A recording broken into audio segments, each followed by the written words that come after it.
ଖୋଲିବ ଲକ୍ଷ୍ମଣାନନ୍ଦ ସରସ୍ୱତୀଙ୍କ ମୃତ୍ୟୁ ରହସ୍ୟ। କିଏ କାହିଁକି କିଭଳି କରିଥିଲେ ଷଡ଼ଯନ୍ତ୍ର? ୟା ପଛରେ ପ୍ରକୃତ ଉଦ୍ଦେଶ୍ୟ କ'ଣ ଥିଲା? ସ୍ୱାମୀ ଲକ୍ଷ୍ମଣାନନ୍ଦ ସରସ୍ୱତୀଙ୍କ ପାଇଁ ସରକାରଙ୍କ ବଡ଼ ନିଷ୍ପତ୍ତି। ନାଇଡୁ କମିଶନ ରିପୋର୍ଟ ଗାୟବ ଘଟଣାର ଆକ୍ସନ ମୋଡ୍ରେ କ୍ରାଇମବ୍ରାଞ୍ଚ। ଫୁଲବାଣୀ ମେଡିକାଲ କଲେଜର ନାମକରଣ ସହ ଜଲସପେଟା ଆଶ୍ରମ ପାଇଁ 13 କୋଟିର ଅନୁଦାନ ଘୋଷଣା। ହଠାତ୍ ସ୍ୱାମୀଜୀଙ୍କ କଥା କାହିଁକି ମନେ ପଡ଼ିଲା? ସରକାରଙ୍କ ସକ୍ରିୟତାକୁ ନେଇ ବିଜେଡିର ପ୍ରଶ୍ନ। କଡ଼ା ଜବାବ ଦେଇଛି ବିଜେପି। ହତ୍ୟାକାରୀ ଦଣ୍ଡ ପାଇଲେ ହିଁ ମିଳିବ ପ୍ରକୃତ ସମ୍ମାନ, କହିଲେ ଜଲେସପେଟା ଆଶ୍ରମ ସମ୍ପାଦିକା। ସ୍ୱାମୀ ଲକ୍ଷ୍ମଣାନନ୍ଦ ସରସ୍ୱତୀଙ୍କୁ ନେଇ ଏବେ ରାଜ୍ୟ ରାଜନୀତି ଗରମ। ଗୋଟିଏ ଦିନ ତିନିଟି ବଡ଼ ନିଷ୍ପତ୍ତି। ଗୋଟିଏ ପଟେ ସିଏମ୍ଓରୁ ନାଇଡୁ କମିଶନ ରିପୋର୍ଟ ଗାୟବ ଘଟଣାର ତଦନ୍ତଭାର କ୍ରାଇମବ୍ରାଞ୍ଚକୁ ହସ୍ତାନ୍ତର କରାଯାଇଛି।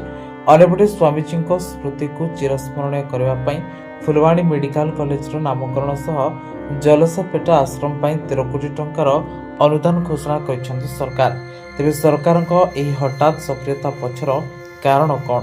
ଏହା ସ୍ୱାମୀଜୀଙ୍କ ପ୍ରତି ଆନ୍ତରିକ ସମ୍ମାନ, ନା ଏହା ପଛରେ ରହିଛି କୌଣସି ବଡ଼ ରାଜନୈତିକ ରଣନୀତି? ସ୍ୱାମୀ ଲକ୍ଷ୍ମଣାନନ୍ଦ ସରସ୍ୱତୀଙ୍କ ଘଟଣାକୁ ନେଇ ପୁଣି ଥରେ ସରଗରମ ରାଜ୍ୟ ରାଜନୀତି। ଫୁଲବାଣୀ ମେଡିକାଲ କଲେଜକୁ ସ୍ୱାମୀଜୀଙ୍କ ନାମରେ ନାମିତ କରିବା, ଜଲସପେଟା ଆଶ୍ରମରେ ବିକାଶ ପାଇଁ 13 କୋଟି ଟଙ୍କା ଅନୁଦାନ ଘୋଷଣା କରାଯିବ। ଏହି ନିଷ୍ପତ୍ତି ସହ ସବୁଠୁ ବଡ଼ ଚର୍ଚ୍ଚାର ବିଷୟ ପାଲଟିଛି ନାଇଡୁ କମିଶନ ରିପୋର୍ଟ ଗାୟବ ଘଟଣାର କ୍ରାଇମବ୍ରାଞ୍ଚ ତଦନ୍ତର ନିର୍ଦ୍ଦେଶ। ଜୁନ 10 ତାରିଖରେ ସିଏମ୍ଓରୁ ଫାଇଲ ଗାୟବ ନେଇ କ୍ୟାପିଟାଲ ଥାନାରେ ଏତଲା ହୋଇଥିଲା।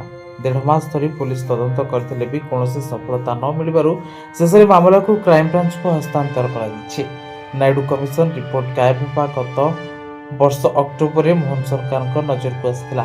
ଏନେଇ ତତ୍କାଳୀନ ମୁଖ୍ୟମନ୍ତ୍ରୀ ନବୀନ ପଟ୍ଟନାୟକଙ୍କୁ ସ୍ପଷ୍ଟୀକରଣ ମଗାଯାଇଥିଲେ ବି ଉତ୍ତର ସନ୍ତୋଷଜନକ ନ ହେବାରୁ ଏଫ୍ଆଇଆର୍ ରୁଜୁ ହୋଇଥିଲା।